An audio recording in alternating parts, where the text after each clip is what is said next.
Declaro reaberta a sessão e queria um pouco da atenção dos senhores deputados presentes e dos deputados também que nos acompanham por Infoleg. Rapidamente, eu queria fazer uma retrospectiva muito rápida dos fatos que aconteceram. Semana passada, na terça-feira, nós tivemos um evento envolvendo um parlamentar nessa casa, que esta casa entendeu, na sexta-feira passada, que os limites com relação à imunidade parlamentar não eram absolutos, mesmo contra um sistema jurídico que diz que não poderia ser feito o que foi feito. Essa casa achou por bem cortar na própria carne.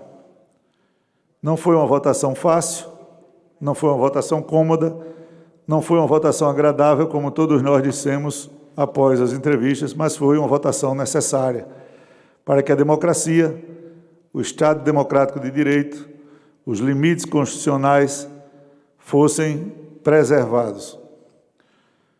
Todos os partidos se posicionaram numa reunião na residência oficial.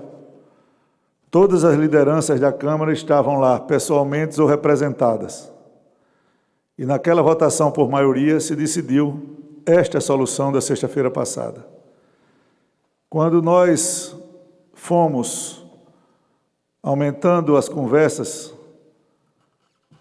houveram muitas resistências legais entre os deputados, justamente pelo fato desta casa, como o Senado Federal, serem os responsáveis pelas lacunas que ficam interpretativas em matérias como o artigo 53 da Constituição, que trata da imunidade sobre voto e voz.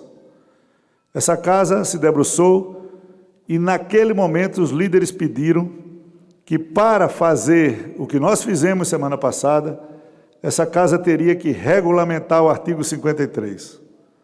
Isso foi colocado numa entrevista deste presidente, autorizado pelos líderes e pela votação que essa casa teve, logo após a sessão.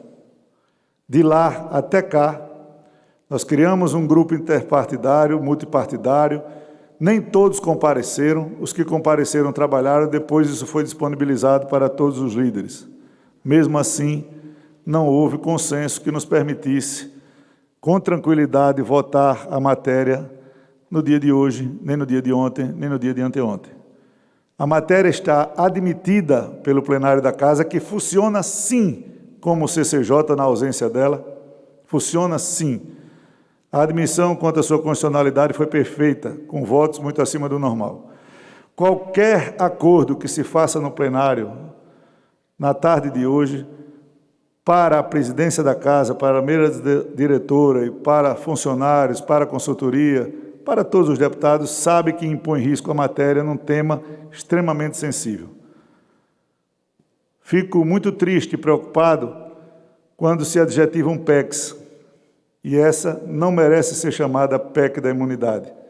Deveria ser chamada PEC da democracia. A democracia que impõe limites, a democracia que impõe respeito, a democracia que impõe ordenamento e que dá regras ao convívio social. Regras que faltam e que faltaram para que o Supremo tivesse uma decisão mais cômoda, inclusive para ele mesmo. E esta casa, de novo, hoje, não consegue consensuar a alteração de um artigo. Não é de um código, é de um artigo. Sinto com muita tristeza. Não trago essa situação toda para mim, porque essa situação é de todos nós. E eu sempre disse que, quando foi feita a reunião, foi feito compromisso pela maioria absoluta dos líderes dessa casa e um pedido a esta presidência para que pautasse a regulamentação do artigo 53, e eu me sinto tranquilo porque cumpri o meu compromisso, coloquei em discussão. Nós vamos funcionar coletivamente. Coletivamente nós não conseguimos nos entender hoje, e não será atropelando o regimento que o faremos. Eu determino a criação de uma comissão especial, que os líderes façam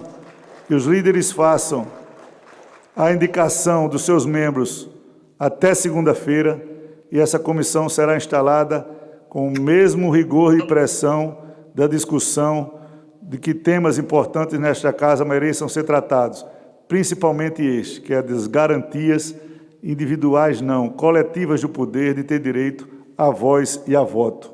Isso nós não podemos abrir mão. E se a casa, depois da sessão da comissão especial, da criação das discussões, ainda assim se negar a votar ou não ter o entendimento que uma comissão especial possa trazer, eu lamento antecipadamente, mas sei que esta casa terá sim compromisso em trazer essa realidade. Facto é que muitos partidos aqui não fizeram críticas ao texto, mas o procedimento combinado.